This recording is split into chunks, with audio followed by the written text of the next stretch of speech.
ചൂടാവുന്ന സാറുമാരൊക്കെ ഉണ്ടോ? അതെല്ലാരും ഭയങ്കര ഇല്ല അയ്യോ അവരെന്നെ കാണുമ്പോഴത്തേക്കും സന്തോഷിച്ച് ചിരിച്ചാ തന്നെ. ഇപ്പം തന്നെ കണ്ടില്ലേ ആ സാറിവിടെ. അപ്പോൾ അത് അന്നേരം അത് കുറച്ച് ഞാൻ പറഞ്ഞു, ഇങ്ങനെ പോന്നപ്പം ഞാൻ പറഞ്ഞു സാറ് പറഞ്ഞ് കുറച്ചൊക്കെ എനിക്ക് മനസ്സിലായി. കാരണം ഈ യന്ത്രം കൊണ്ട് പാറ തിളയ്ക്കണതല്ലേ സാറ് പറഞ്ഞതെന്ന് ഞാൻ ചോദിച്ചു.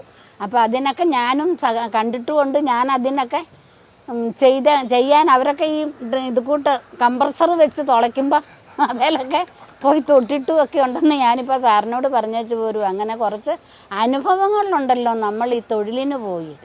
ഈ ഇപ്പൊ ക്ലാസ്സിൽ ചേർന്നിട്ട് കുരുത്തക്കേടുകളൊക്കെ ഉണ്ടോ? ക്ലാസ് കട്ട് ചെയ്ത് സിനിമയ്ക്ക് പോവാ അങ്ങനെ എന്തെങ്കിലും? ഇല്ല ക്ലാസ്സിൽ ചെന്നാൽ ഞാൻ വളരെ നീറ്റാ. എന്നെ പോലെ ഒരു കുട്ടീനെ ഇവിടെ കാണാൻ കിട്ടില്ല എന്ന്. ഞാനത് ഇന്ന് എൻ്റെ പിള്ളേരോട് പറഞ്ഞിട്ടുണ്ട്. ഈ വർഷം നമുക്ക് എല്ലാവരെയും പോലെയല്ല നമ്മുടെ ബികോം ക്ലാസ് ഈ വിസാറ്റ്